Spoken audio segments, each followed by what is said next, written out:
The FTX fiasco is nothing new for Bitcoin, as it survived multiple exchange collapses, bear markets, and even outright bans in its decade-plus existence. The Bitcoin is dead gang is back and at it again. The fall of the FTX cryptocurrency exchange has resurrected these infamous critics that are once again blaming a robbery on the money that was stolen, and not the robber. We need regulation. Why did the government allow this to happen? They scream. For instance, Chetan Bhagat, a renowned author from India, wrote a detailed crypto obituary, comparing the cryptocurrency sector to communism that promised decentralization but ended up with authoritarianism. Perhaps unsurprisingly, his column conveniently used a melting Bitcoin, BTC, logo as its featured image. Hi all.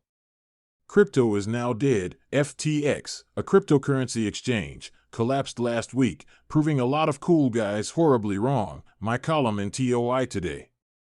Chetan Bhagat, at Chetan_Bhagat, November 15, 2022. Bhagat should have picked a more accurate image for his op-ed, melting FTX, FTT, token, particularly after looking at Bitcoin's decade-plus history that has seen it surviving even nationwide bans.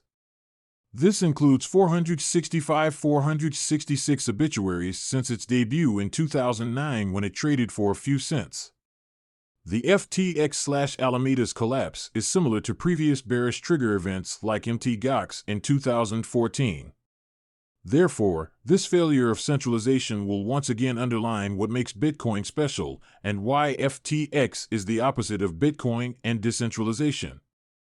Moreover, the incident should also boost growth and development of non-custodial exchanges for Bitcoin that will help reduce dependency on trust. FTX may have had zero Bitcoin in custody. Traders responded to FTX's shocking collapse by pulling their BTC from custodial exchanges. Notably, the total amount of Bitcoin held by all exchanges dropped to 2.07 million BTC on November 17 from 2.29 million BTC at the beginning of the month. United States-based exchanges saw the biggest outflows, in particular, with users withdrawing over $1.5 billion in BTC in the past week alone. On November 9, FTX halted withdrawals of all cryptocurrencies, including Bitcoin, raising suspicions that the exchange did not have adequate reserves to meet the demand. That was further evident in a leaked FTX balance sheet that showed the exchange having zero Bitcoin against its $1.4 billion liabilities in BTC. In other words, FTX enabled fractional reserve Bitcoin trading. This is, on the one hand, bad for you, as you will only find out if they have been swimming naked once the exchange implodes, accompanied by you losing all your funds, Jan Wussenfeld, writes independent market analyst. He adds, on the other hand, this artificially increases the Bitcoin supply in the short run, suppressing the price and preventing actual price discovery. Yes, I know these are not real Bitcoin, but as long as the exchange is issuing fake paper, Bitcoin remains operational, the effect is there. Thus, FTX's little to negligible exposure to Bitcoin potentially reduces its likelihood of selling any remaining funds to raise liquidity. The incident is also likely to produce a new cohort of Bitcoin hodlers by forcing people to not keep their funds on risky exchanges and practice self-custody. While a decreasing amount of BTC on exchanges means fewer coins available to sell. Sam Bankman-Fried was anti-Bitcoin. FTX founder Sam Bankman-Fried, SBF, was the Democrats' second biggest donor after George Soros for the midterm elections, giving nearly $45 million to lobby for crypto regulations that would allegedly benefit his firm. But speculations are large that SBF attempted to tarnish Bitcoin's growth through the U.S. lawmakers, as well as news articles, where he downplayed Bitcoin as an efficient payment system. MSM lionized this shady character.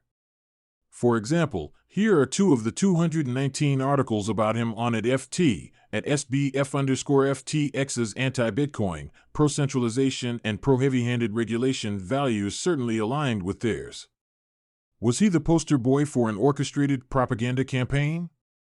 Bitcoms, at Bitcoms, November 15, 2022. Other commentators have also pointed out a connection between SBF and anti-crypto U.S. Senator Elizabeth Warren, noting the former's father, Joseph Bankman, helped the politician draft tax legislation in 2016. This is crazy. Elizabeth Warren is known for being the anti-crypto senator. Who helped her draft her tax legislation in 2016? None other than Joseph Joe Bankman, the father of SBF. Ryan Shea, at Ryanisha, November 15, 2022. SBF's influence among U.S. lawmakers is now gone, with him facing potential criminal charges for illegally using customer funds for FTX trades. Press F to flush. Past cryptocurrency market downturns have roots in the failure of centralized players as well as altcoins that ultimately ended up being a money grab. FTX's token FTT is just the latest example. Other failed projects that triggered a market downturn just this year include the DeFi lending platform Celsius Network, CEL, and Terra Luna. FTX is the opposite of #Bitcoin. #Bitcoin's protocol was created precisely to prevent Ponzi schemes, bank runs, Enrons, WorldComs, Bernie Madoffs, Sam Bankman-Frieds, bailouts, and wealth reassignments. Some understand it, some not yet. We're still early. 21M. Nayib Bukele, at Nabukele, November 14, 2022. Created and operated by centralized entities, the supply of these tokens, and therefore price, becomes vulnerable to manipulation, undisclosed pre-mine allocations, insider VC deals, small float versus total supply, you name it. It is exposure to such crap tokens, particularly in the form of collateral, that ultimately drove crypto hedge funds 3 Arrow Capital, FTX's sister firm Alameda Research, and many others to the ground. In our view, the bubble in crypto that popped this year was in the atmosphere of tokens being created just for speculative purposes, noted BOOX Research, adding, while we can debate which cryptos are bad money driving out the good, FTT and Luna are just 2 examples everyone can agree should not have existed. Therefore, a market flush of altcoins that should not have ever existed, FTT included, may further strengthen investors' trust in Bitcoin. Early data is showing the same, with CoinShares reporting an inflow uptick into Bitcoin-based investment funds. Notably, Bitcoin-based investment vehicles attracted $18.8 million to their coffers in the week ending November 11, bringing its year-to-date inflows to $316.50 million. The inflows began later in the week on the back of extreme price weakness prompted by the FTX/Alameda collapse, noted James Butterfield, head of research at CoinShares, adding, it suggests that investors see this price weakness as an opportunity, differentiating between trusted third parties and an inherently trustless system. Meanwhile, Bitcoin is not witnessing a collapse in demand in the current bear market compared to 2018, on-chain data reveals. The number of non-zero Bitcoin addresses has continued to climb despite the price downtrend, hitting a record high of 43.14 million as of November 16. In comparison, the 2018 bear market saw a substantial drop in the number of non-zero Bitcoin addresses, suggesting traders have become relatively more confident about a price recovery, especially as the FTX domino effect clears out the dead wood.